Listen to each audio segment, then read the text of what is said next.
नमस्कार, बहुत बहुत स्वागत है न्यूज 24 में आप सबका। आपके साथ मैं हूं ऋतिका पांडे। बिहार में महागठबंधन की सरकार बनी तो उप मुख्यमंत्री मुकेश सहनी होंगे। जी हां, इस ऐलान के बाद सूबे की सियासत इस बात पर गर्म हो चली है कि 4% वाले को डिप्टी सीएम तो 17% वाले मुसलमानों की अनदेखी क्यों। कांग्रेस के सुल्तानगंज प्रत्याशी ललन कुमार यादव इसे लेकर खासे नाराज हैं और इसे मुसलमानों की हकमारी करार दे रहे हैं। एक विधानसभा से महागठबंधन के 2 प्रत्याशियों को होना भी उन्हें इसी साजिश का हिस्सा नजर आ रहा है। न्यूज 21 के स्टेट हेड गौतम मयंक से खास बातचीत में ललन यादव ने क्या कुछ कहा है, आइए आपको भी सुनाते हैं। नमस्कार, न्यूज़ 21 में आपका स्वागत है। न्यूज़ 21 की इलेक्शन एक्सप्रेस टीम अभी भागलपुर के सुल्तानगंज में है। सुल्तानगंज वो जगह है जहाँ से बैद्यनाथ धाम के लिए लोग जल भर करके ले जाते हैं और वहाँ बाबा को चढ़ाते हैं। लेकिन इस वक्त चुनावी सरगर्मी को लेकर ये क्षेत्र, ये इलाका पूरी गर्माहट महसूस कर रहा है। हमारे साथ इस वक्त कांग्रेस के उम्मीदवार ललन कुमार यादव जी मेरे साथ हैं और हम उनसे बात करेंगे कि इस बार यहाँ का चुनावी परिदृश्य जो है वो कैसा होने जा रहा है। ललन जी, आपका बहुत बहुत स्वागत है। जी नमस्कार, धन्यवाद। कैसा लग रहा है आपको, रिस्पांस कैसा मिल रहा है? आप जब डोर टू डोर आप जा रहे हैं, लोगों से मिल रहे हैं, तो आपको अच्छा लग रहा है कि हाँ, लोग कांग्रेस की ओर इस बार आकर्षित हो रहे हैं, इसलिए कि राहुल गांधी ने इस बार यहाँ बहुत मेहनत की है। निश्चित तौर से अल्पसंख्यकों की हक और हिस्सेदारी के लिए कांग्रेस पार्टी और हमारे नेता आदरणीय राहुल गांधी जी ने संघर्ष किया है और अल्पसंख्यकों में और आम आवाम में भी उल्लास है। लेकिन दुख इस बात का है कि अल्पसंख्यक समाज के 17% आबादी होने के बाद भी महागठबंधन की सरकार ने उसे उप मुख्यमंत्री के रूप में घोषित नहीं किया। अभी आप जहां बैठे हैं, ये आमतौर से ज़्यादातर यहाँ अल्पसंख्यक समाज के लोग रहते हैं। ये लोग दुखित हैं कि हम 17% हैं, तब भी मुझे उप मुख्यमंत्री नहीं बनाया जा रहा है। कांग्रेस पार्टी इनके हक और हिस्सेदारी के लिए संघर्ष करती है और कांग्रेस पार्टी संघर्ष कर रही है। अगर कांग्रेस पार्टी के ज़्यादा से ज़्यादा लोग महागठबंधन के प्रत्याशी के रूप में हम जीत कर जाएंगे तो राज्य में तेजस्वी यादव की सरकार मुख्यमंत्री के रूप में बनेगी और उप मुख्यमंत्री हमारा अल्पसंख्यक समाज का होगा, मुसलमान समाज के होंगे। तो क्या आपको ऐसा एहसास हो रहा है कि ये नाराजगी और वोट के रूप में भी भारी पड़ सकती है? निश्चित तौर से भारी पड़ सकती है। आपको पता है, महागठबंधन का समझौता था। यहाँ हमारे एलाइज पार्टनर ने दूसरा उम्मीदवार भी दिया राजद के रूप में, लेकिन यहाँ आवाम जनता जानती है कि कांग्रेस पार्टी जो ओरिजिनल कॉपी से ही चलता है, डुप्लीकेट कॉपी से नहीं। पहला नॉमिनेशन हमारा हुआ, हम महागठबंधन के उम्मीदवार हैं। उसके बाद कौन सी ऐसी परिस्थिति आई, एक व्यापारी को, यहाँ ठेकेदार को टिकट दे दिया गया वोट बांटने के लिए। क्यों? प्रत्यक्ष और अप्रत्यक्ष रूप से आप किसको मदद करना चाहते हैं? हमारा गुनाह और हमारी गलती तो सिर्फ यही है ना कि हम अल्पसंख्यक समाज के मुसलमान भाइयों को मुख्यमंत्री बनाना चाहते हैं, इसलिए आपने यहाँ राजद का उम्मीदवार बना दिया। और जिंदगी में मेरा एक ही एजेंडा है, समाज के अति पिछड़े और पिछड़े लोगों के लिए हक और हिस्सेदारी की लड़ाई लड़ना।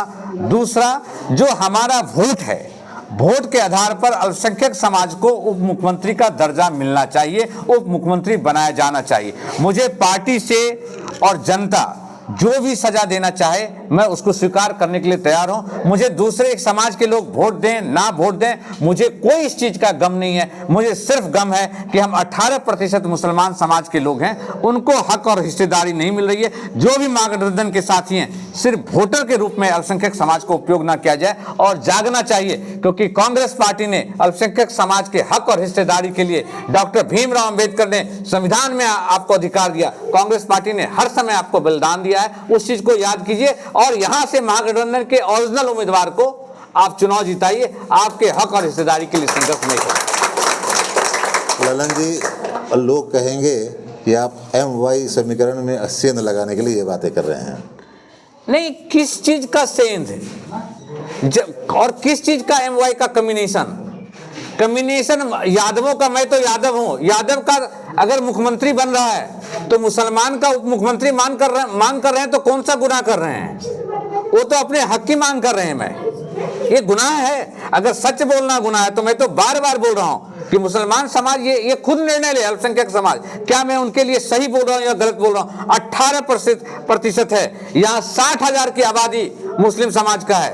अगर आपको देना था तो राजद के किसी कार्यकर्ता को आप दे देते, वही झंडा अल्पसंख्यक समाज का कोई कार्यकर्ता को दे देते, कोई कांग्रेस पार्टी के कार्यकर्ता को दे देते, लेकिन किसी व्यापारी को आप दे दिया। आपकी मांग जोरदार है निश्चित तौर और आपने जो भी अपनी जनता से अपील करनी है वो आप एक बार कर लीजिए। मैं आपके माध्यम से सुल्तानगंज विधानसभा की सभी जनता को अपील करना चाहता हूं, सुल्तानगंज की जनता को अपील करना चाहता हूं, महागठबंधन के माध्यम से देश में और राज्य में सांप्रदायिक शक्ति को हटाना है। हम संघर्ष कर रहे हैं, लेकिन कहीं ना कहीं हमसे यह गुनाह हुआ कि हमने अल्पसंख्यक समाज की ज्यादा बातें की, तो यहां राजद के उम्मीदवार को कैंडिडेट बना दिया गया। अल्पसंख्यक समाज समझते हैं कि हम आपके हक और हिस्सेदारी की लड़ाई लड़े हैं, तो उसका सजा मुझे मिल रहा है, तो सजा कबूल है। मैं आपसे माफी चाहता हूं और आगाह करता हूं कि आपको हक और हिस्सेदारी के लिए कांग्रेस पार्टी ने आपके लिए संघर्ष किया है, इसलिए कांग्रेस पार्टी के महागठबंधन समर्थित उम्मीदवार को आप वोट दें और हमें विधानसभा में भेजें। बहुत बहुत धन्यवाद। और जगह क्यों नहीं राजद ने कैंडिडेट दिया? इसलिए कि युवा कांग्रेस के अध्यक्ष के रूप में, कांग्रेस पार्टी के कार्यकर्ता के रूप में मैंने सबसे ज्यादा अपनी कांग्रेस पार्टी में और राजद के विरुद्ध मैंने ये संघर्ष लड़ा कि उप मुख्यमंत्री हमारा अल्पसंख्यक समाज का हुआ, उसका मैं खमियाजा भुगत रहा हूं। और मैं इस बात को लेकर मैं सिर्फ मुसलमान समाज में ये बता रहा हूं कि अगर ये मेरा गुनाह है तो आपका सजा कबूल है। जनता मुझे जिताए या ना जिताए, फिर मैं आऊंगा। मैं 3 बार से आ रहा हूं, आऊंगा और मुसलमान समाज के हक और हिस्सेदारी के लिए संघर्ष करूंगा। भागलपुर में एक सीट और है जहां से ये समस्या आई है ना, तो जो लोग अल्पसंख्यक समाज के हक और हिस्सेदारी की बात की वहां ऐसा हुआ है, और यहाँ लोग जान रहे हैं कि ओरिजिनल कॉपी को, महागठबंधन के ओरिजिनल को हमें वोट देना है, डुप्लीकेट से कभी काम नहीं चलता है। इसके बाद हमारे नॉमिनेशन के बाद एक डुप्लीकेट कॉपी का महागठबंधन का साथी नॉमिनेशन किया। अब हमसे पूछ लीजिए जनता किसके साथ जाएगा। मैं आपके माध्यम से अपील करना चाहता हूं महागठबंधन के शीर्ष नेतृत्व को, अभी भी समय, चेत जाइए। राज्य में अगर तेजस्वी की सरकार बनाना चाहती है तो उस महागठबंधन के दूसरे साथी को बैठाना चाहिए। अगर वो नहीं बैठेंगे तो इसका खमियाजा महागठबंधन के साथियों को भुगतान करना पड़ेगा। आप तो डोर टू डोर जा रहे हैं, लोगों से आपके बातचीत भी हो रही होगी, लोग क्या कह रहे हैं इस रवैये को लेकर के?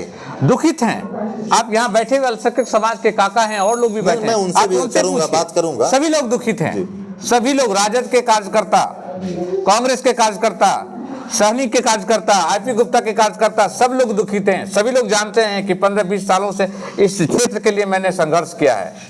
एक बच्चा ललन यादव को जानता है, और जिस व्यक्ति को सेकंड पार्टी को लड़ाया गया, पता नहीं कौन व्यक्ति है, किसी पार्टी के कार्यकर्ता नहीं है, कौन सी परिस्थिति है मुझे पता नहीं। मुझे सिर्फ ये संकल्प लेना है कि राज्य में तेजस्वी यादव की सरकार को बनाना है और उप मुख्यमंत्री के रूप में मुसलमान समाज के, अल्पसंख्यक समाज के नेतृत्व में उनको उप मुख्यमंत्री बनाना है। कांग्रेस पार्टी जिंदाबाद, राहुल गांधी जिंदाबाद। चलिए ठीक है, हम लोग जिंदाबाद भी कर लेंगे। एक बार हम लोग ये समझ लें कि सुल्तानगंज की जो समस्याएं हैं वो क्या हैं। सुल्तानगंज लोग कहते हैं कि इतना पॉपुलर जगह है ये, देश विदेश से लोग आते हैं, भीड़ लग जाती है। यहाँ का सावणी मेला विश्व प्रसिद्ध है, बावजूद इसके जो शहर है वो अब तक शहर का रूप भी नहीं ले सका है, कस्बाई लुक है उसका। निश्चित तौर से यह सुल्तानगंज अजगैबी बाबा की नगरी है, और यह अंतर्राष्ट्रीय मेला घोषित होने के लिए काफ़ी वर्षों से मांग इसका पेंडिंग है।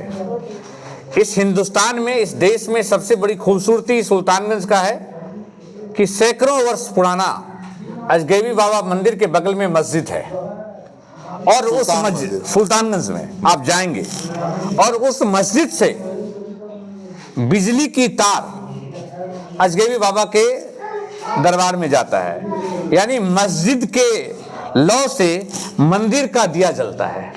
ये देश की एक खूबसूरती है। माने ये आरती और अजान का दिल फरेब मेल है। हाँ, जो आप यहाँ दोनों बगल में है जी, ये खूबसूरती है जी। लेकिन देश की आज़ादी के बाद भी आज सुल्तानगंज को ना अनुमंडल का दर्जा मिला, न सुल्तानगंज में विकास हुआ। मैं तो यहाँ यहीं का मिट्टी गिट्टी का बना हूँ, बचपन से पढ़ा हूँ, लिखा हूँ, लेकिन आज 20 साल 25 साल के बाद भी सुल्तानगंज का विकास नहीं हुआ। ये दुख विषय है, क्योंकि यहाँ जो भी लोग राजनीति करने आए वो राजनीति किया। मेरे नेता ने तो संघर्ष करना सिखाया है। मैं तो जनता के लिए, न्याय के लिए संघर्ष कर रहा हूँ और करता रहूँगा। बारिश होती है, सुल्तानगंज का एक बड़ा हिस्सा डूब जाता है, उसके लिए कोई रोड मैप है आप लोगों के पास? 20 सालों से तो हम सत्ता में यहाँ है नहीं। रोड मैप तो निश्चित तौर से कांग्रेस पार्टी नहीं बनाया। आज कांग्रेस पार्टी के दिया हुआ ही उसी चीज को इम्प्लीमेंट कर रहे हैं। हो रहा है काम? निश्चित तौर से हो रहा है काम। जब मनमोहन सिंह की सरकार देश में थी तो यहाँ अनुदान भी आया था। उस अनुदान को भी सरकार ने सिविल डिपॉजिट में पैसे रखकर वापस कर लिया, क्योंकि वो राजनीति का मुख्य मुद्दा है। अजगैबी बाबा नगरी को अंतर्राष्ट्रीय मेला नहीं घोषित किया गया, ये तो मुख्य मुद्दा है। इसी मुद्दे की राजनीति करके लोग राजनीति कर रहे हैं। बुनकर समाज का समस्या है यहाँ। बुनकर समाज के काफी अल्पसंख्यक समाज बाहर अब जा रहे हैं, लेकिन उसका समाधान नहीं हुआ है। लेकिन इस दर्द को सिर्फ हमारे समझने वाले आदरणीय राहुल गांधी और तेजस्वी यादव हैं।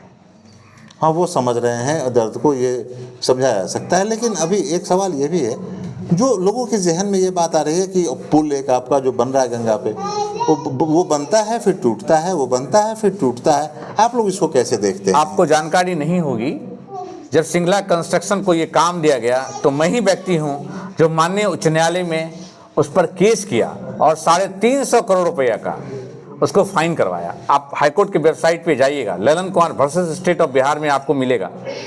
मैंने सुल्तानगंज के हक और हिस्सेदारी के लिए लड़ाई ली और उस PIL के माध्यम से 350 करोड़ रुपया सिंगला कंस्ट्रक्शन को फाइन हुआ और उन्होंने स्वीकार किया कि मैं पूर्व की सरकार का दिए हुए पैसे से उस पुल को बनाऊंगा। लेकिन वो कंपनी ब्लैक लिस्टेड तो नहीं हुई, उसको दूसरे काम भी मिल रहे हैं। क्योंकि भ्रष्टाचार की सरकार है ना ये सरकार, तो नीतीश कुमार की सरकार है, डबल इंजन की सरकार है जो भ्रष्टाचार में लिप्त है, तो वो कैसे ब्लैक लिस्टेड हो जाएगी? अच्छा ललन जी, अब आते हैं फिर आपकी बात पर। आप यहाँ की जनता से क्या अपील करना चाहेंगे? आप अगर जीत के आए तो पहले 3 काम जो आपके जहन में हो वो क्या हैं? देखिए, पहला 3 काम और वक्त निकाला, आपका बहुत बहुत आभार। धन्यवाद, बहुत बहुत धन्यवाद।